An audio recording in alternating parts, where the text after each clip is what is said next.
opening up the phone lines for you. Graham's already taking calls right now. But yeah, this has got to be frustrating as heck for you if you're an NC State fan, especially when you had such high expectations coming into the season or just coming into the school year, I should say, with your football team and all the money that was put into the transfer portal and so on to get players and a bunch of money that was put in. And you were sold a bill of goods of, hey, our football team might be a dark horse for the ACC championship, which in that case puts you as a dark horse for making it to the college football playoff. And you go 6-6. Not only do you go 6-6, but then in your bowl game against East Carolina, the team that's 75 miles down the road from you, beat you in that bowl game. And then, yeah, it carries over into the basketball season. It's like, yeah, you got the banners go up, but then all of a sudden, now we've lost 9 straight. 11 of 12. And NC State fans must be pretty upset, including, I'm going to play this clip. I know we got Vince and Edward on the line ready to go here, but Graham, let's play the clip of Kevin Keatts talking about the level of frustration that we saw yesterday, or that he talked about from the players. This is Kevin Keatts yesterday in his press conference, talking about the level of frustration that both he and the players are feeling, but also had to bring up something as well. If you think, if as a fan, if you're disappointed, how do you think the guys who work extremely hard every day? We're busting our butt every day, and let's not forget one thing now. We did hang a banner, 2 of them, that hadn't happened in 37 and 40 years. So let's have some respect for that part of it. Understand that we might not be having a great season, but we've done some pretty good things here. So, I think that's enough for people to understand that anything is possible, and what has happened and what we've delivered is pretty doggone good. Hey, remember that thing I did for you? That's what that sounds like. Let's go to Vince in Raleigh. Vince joining us here in the Heister Automotive Group hotline. Vince, fire away. Gentlemen, thanks for taking my call. I wanted to, before I go to my point, I wanted to address something that you talked about the crowd last night. It was very empty. My daughter goes to state and has never missed a game. And her and her friends all stayed home. And basically, it was like a boycott. The student section was practically empty. So that was depressing. Now, my point about Keatts is that my daughter actually went to school with his son at Broughton.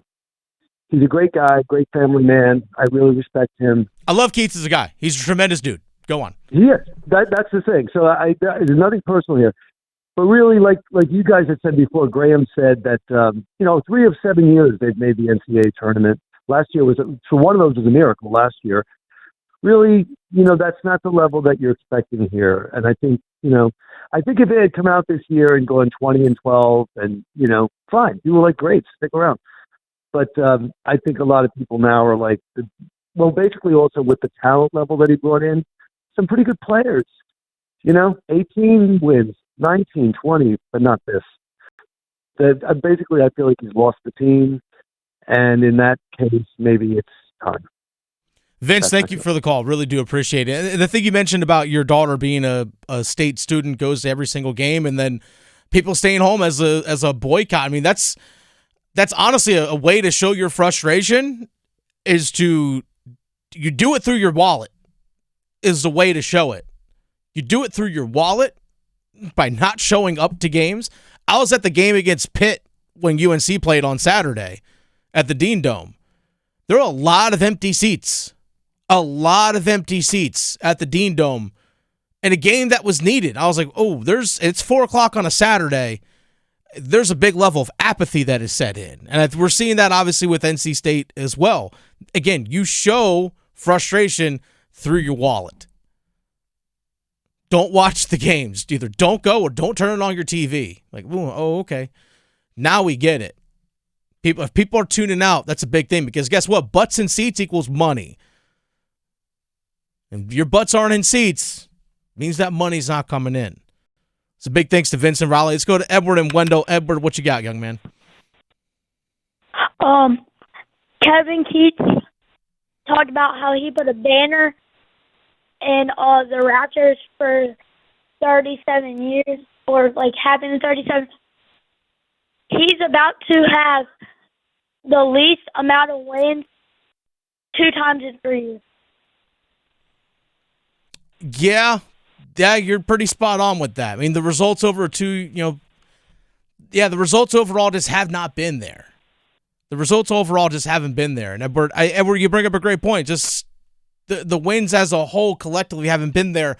I understand that early in Kevin Keatts' career, there might be a little bit of grace because there was still the Mark Gottfried NCAA investigation that was kind of hanging a cloud over the team a little bit, even though Keatts did make the NCAA tournament his first year here in Raleigh. And beat Duke and Carolina in the same year. So it was a big honeymoon phase there for a little bit. It's like, okay, like that's talking about building up some good grace. Oh, you made the NCAA tournament and you beat the 2 teams in the area as well?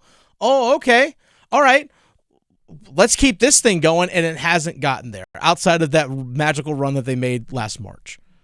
Outside of the team being hot for 3 weeks, 4 weeks. The team was hot for 4 weeks last year. That's all it was.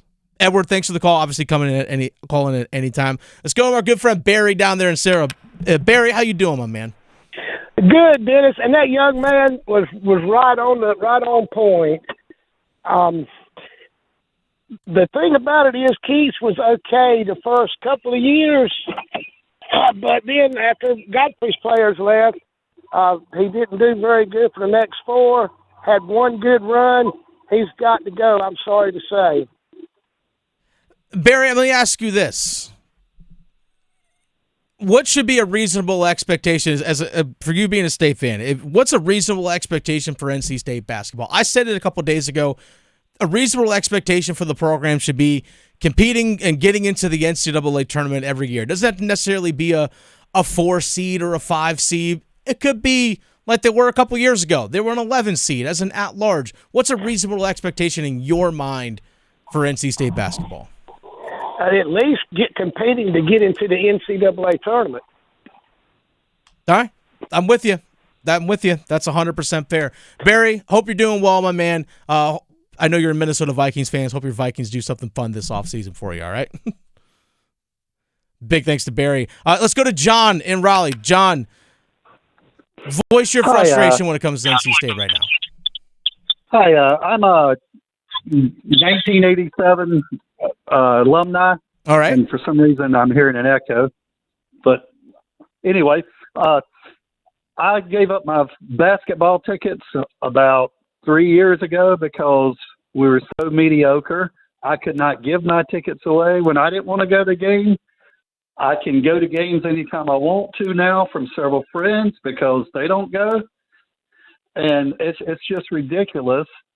And I don't think Boo Corrigan is I don't know the word to use, so I'm going to be nice and say he won't fire Keatts. I saw how strong he was when he was the chair of the football committee and left out Florida State in our conference.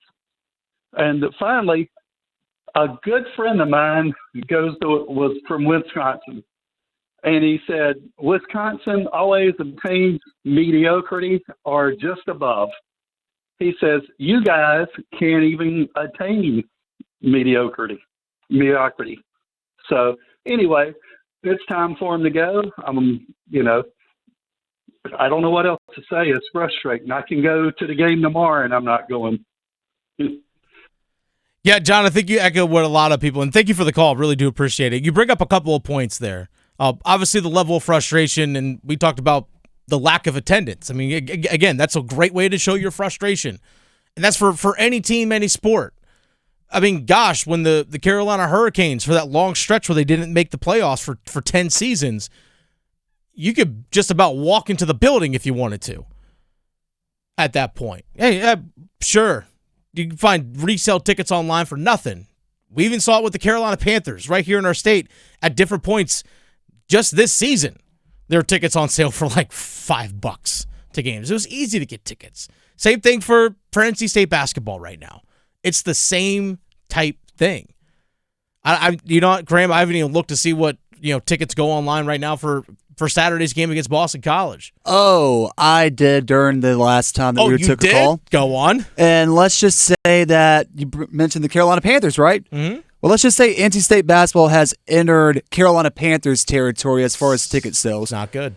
Granted, this is upper level, Section 338, but you can get tickets as low as $5. It's just to get in the door. $5. Just to get in the door. Just to get in the door. That's a frustrating thing. And again, that's how you as fans show frustration. But into John's case, that he mentioned Boo Corrigan, the athletic director. Boo Corrigan, if he does make this, I mean, that's his call to make.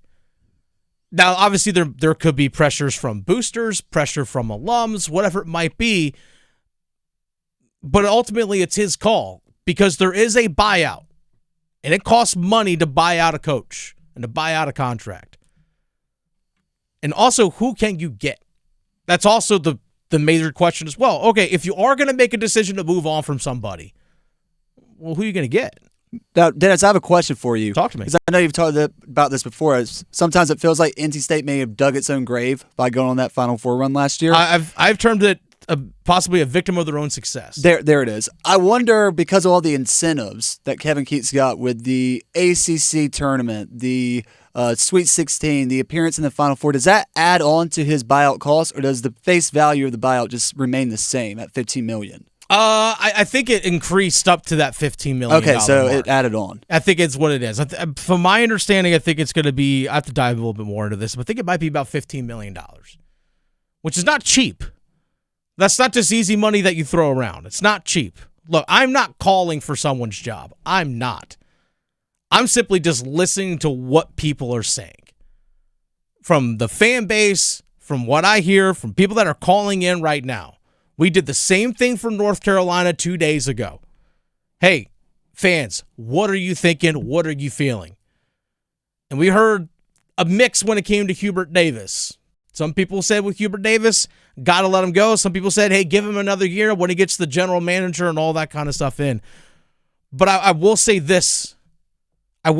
Something that the administration has to take into consideration, whether you're Carolina, whether you're NC State, or any program looking to make a change with the coach. Two things. If you do decide to make a move, who can you get? Who can you get? Because if you get someone that's just going to do the same thing, then you just made a change for the sake of making a change. Hey, look, I made a change. I moved the couch from this side of the wall to that side of the wall.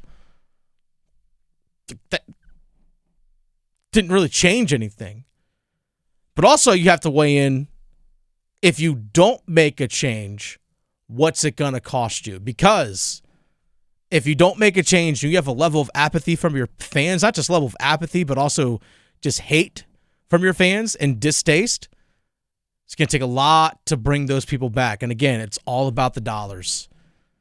If you get a booster that says, hey, you know what? If that guy's still here, I'm not going to contribute as much this year. Well, then that affects the bottom line.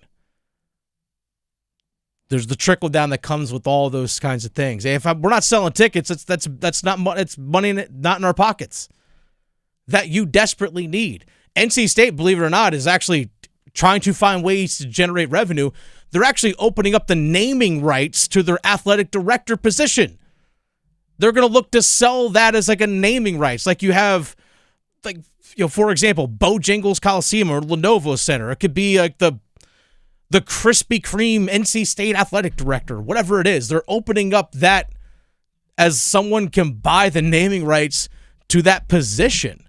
We've seen that with coaches and stuff before. People buy the naming rights to those things. So it's always referred to as for example, if Graham Hill buys the naming rights, it's going to be the Graham Hill athletic director at NC State. So his name's forever associated with that job. I don't know if you want your name to be associated with that. You never know. But my point is that they're trying to find ways to generate revenue in any way, shape, or form. And people being apathetic towards your athletic department doesn't put money in your pocket, which is the biggest thing. It's a tough situation that NC State is in right now.